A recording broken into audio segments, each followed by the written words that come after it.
आणखी आपल्याला अपडेट्स देत आहेत निलेश. आपण बघतो आहोत राष्ट्रवादीचे सगळे महत्त्वाचे नेते, आमदार आणि सुनेत्रा पवार या स्वतः देखील दाखल झाल्यात. महत्वाची घडामोडी आपण या ठिकाणी पाहतोय. सुनेत्रा पवार या ठिकाणी पोहोचलेले आहेत. मात्र त्यांच्या कुटुंबातील केवळ जय पवार आणि जय पवार यांच्या पत्नी हे तिघच सोहळ्यासाठी या उपस्थित असल्याचं आपल्याला पाहायला मिळतंय. पार्थ पवार या सोहळ्याला येणं अपेक्षित होतं किंवा शरद पवारांच्या कुटुंबातले लोक येणं अपेक्षित होतं, मात्र त्यांना निमंत्रण मिळालेलं नाहीये, त्यामुळे ते आलेले नाहीत अशा पद्धतीची देखील माहिती समोर आलेली आहे. पार्थ पवार यांना शरद पवारांची भेट घेऊन त्यांच्याशी चर्चा करण्याचा प्रयत्न केला, मात्र चर्चेतले जे तपशील आहेत ते अद्याप समोर आलेले नाहीयेत. दुसरीकडे आपण पाहतोय का या लोकभवन मधलं एक महत्वाचं सभागृह आहे जिथे आता शपथविधी सोहळा पार पडतोय. उपमुख्यमंत्री म्हणून सुनेत्रा पवार यांच्या नावाची पाठी देखील समोर लावण्यात आलेली आहे. एकनाथ शिंदेच्या नावाची पाठी आहे. मुख्यमंत्री देवेंद्र फडणवीस यांच्या देखील नावाची पाठी आहे. आपण पाहतोय काही वेळापूर्वीच देवगिरी निवासस्थानाहून सुनेत्रा पवार निघण्यापूर्वी अजित पवार यांच्या प्रतिमेला त्यांना अभिवादन केलं. त्यानंतर शपथविधी सोहळ्यासाठी आता त्या पोहोचलेल्या आहेत.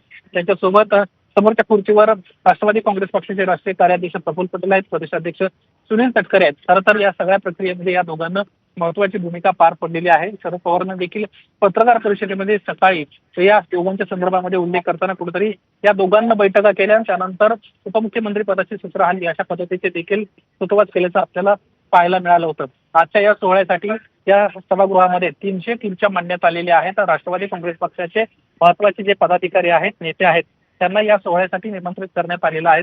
राष्ट्रवादी काँग्रेस पक्षाचे 40 पेक्षा जास्त जे आमदार आहेत ते सर्वजण या ठिकाणी उपस्थित आहेत. नगरसेवक उपस्थित आहेत. राज्यसभेवर गेलेले जे खासदार आहेत ते देखील या ठिकाणी उपस्थित आहेत. आणि एकंदरीतच मुख्यमंत्री पदाचा हा शपथविधी सोहळा पार पडत असताना राष्ट्रवादी काँग्रेस पक्षाचे महत्वाचे नेते जे आहेत ते या ठिकाणी उपस्थित आहेत. पार्थ पवार या सोहळ्याला उपस्थित नाहीयेत, ते बारामतीमध्ये आहेत. मात्र सुनेत्रा पवारांच्या बाबतीमध्ये जर बोलायचं गेलं तर शपथविधी सोहळा पार पडल्यानंतर त्या बारामतीला रवाना होणार असल्याची देखील माहिती आहे. सध्या हा दुटवट्याचा काळ आहे. अजित पवारांच्या निधनाला 2 दिवस झालेले आहेत, त्यामुळे पुढचे आणखी 7 ते 8 दिवस सुनेत्रा पवार ह्या बारामतीमध्येच असतील. उपमुख्यमंत्री पदाची शपथ घेतल्यानंतर दुखवट्याचा काळ जोपर्यंत पूर्ण होत नाही तोपर्यंत त्या बारामतीमध्ये राहणार आहे. कार्यकर्ते नेते यांना भेटतील, मात्र कुठल्याही प्रकारचा सत्कार असेल किंवा पुष्पगुच्छ असेल तो स्वीकारला जाणार नाही अशा पद्धतीची देखील सूचना आजच्या विधिमंडळाच्या बैठकीमध्ये स्पष्टपणे प्रदेशाध्यक्ष सुनील तटकरे यांच्या वतीने देण्यात आलेले आहेत. आजच्या सोहळ्यासाठी महायुतीच्या घटक पक्षाचे देखील नेते आपल्याला उपस्थित असल्याचं या ठिकाणी दिसत आहेत. उपसभापती नीलम गोरे आल्या होत्या, त्यासोबतच आशिष शेलार देखील या ठिकाणी आहेत.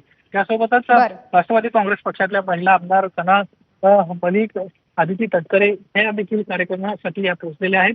आणि शपथविधी सोहळ्याला पुढच्या काही मिनिटांमध्ये सुरुवात होणार आहे. राज्यपाल देखील आलेले आहेत. मुख्यमंत्री देवेंद्र फडणवीस देखील या ठिकाणी पोहोचलेत आणि हा शपथविधीचा सोहळा पुढच्या काही क्षणांमध्ये सुरू होताना आपल्याला दिसणार आहे. यावेळी आजच्या या शपथविधी सोहळ्याच्या निमित्तानं काही महत्वाच्या गोष्टी नमूद करण्यासारख्या आहेत. कारण आज ही जबाबदारी स्वीकारल्यानंतर सुनेत्रा पवार यांच्या समोर अनेक मोठी आव्हानं असणार आहेत. खास करून पक्ष सावरणं असेल, जिल्हा परिषदेच्या निवडणुकांमध्ये दोन्ही राष्ट्रवादीचे जे कॅन्डिडेट आहेत ते त्यांच्या घड्याळ या चिन्हावर उभे आहेत. त्यांना निवडून येण्याची प्रायोरिटी असणार आहे. कारण जो पक्ष एकत्रीकरणाचा निर्णय होता तो निर्णय आता कुठेतरी बाजूला सरतोय असं दिसतंय. कारण राष्ट्रवादी काँग्रेस पक्षाने एक वेगळी भूमिका घेतली आहे. आपल्या पक्षाचा गटनेता नेमलेला आहे.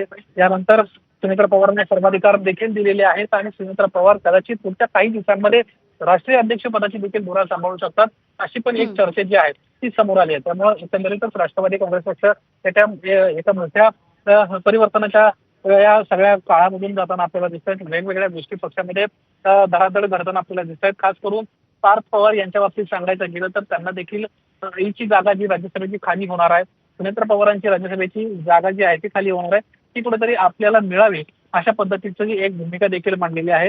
राष्ट्रवादी काँग्रेस पक्ष लोकशाही मानणारा पक्ष असून संचित कोर कमिटी आहे ती कोर कमिटी या संदर्भातील निर्णय घेत असतात. त्यामुळे या कोर कमिटीमध्ये पार्थ पवारांना राज्यसभेसाठीची जी त्यांची मागणी आहे ती पूर्ण होते का हे देखील पुढच्या अगदी 5 ते 6 दिवसांमध्ये या गोष्टींमधली स्पष्टता येताना आपल्याला दिसणार आहे. यामिनी अगदी निलेश, आताची ही दृश्य आपण लोकभवनामधली दाखवतो आहोत. सगळे राष्ट्रवादीचे महत्त्वाचे नेते जे अगदी दुपारी ज्यावेळेला आपण बोलत होतो 2 वाजता ज्या पद्धतीची बैठक झालेली होती, गटनेता पक्षनेता निवडण्यात आलेला होता, तेव्हापासून ही सगळी मंडळी सोबत आहे.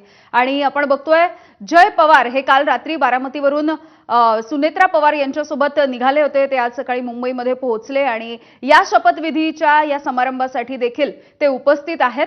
अगदी काही वेळामध्ये राज्याला पहिली महिला उपमुख्यमंत्री मिळणार आहे. मात्र अर्थातच निलेश, जसं आपण बोलतोय की दुःखाचं सावट एकीकडे या सगळ्या कार्यक्रमाला आहे, त्यामुळे हा सोहळा अत्यंत साधेपणानं पार पडताना दिसतो आहे.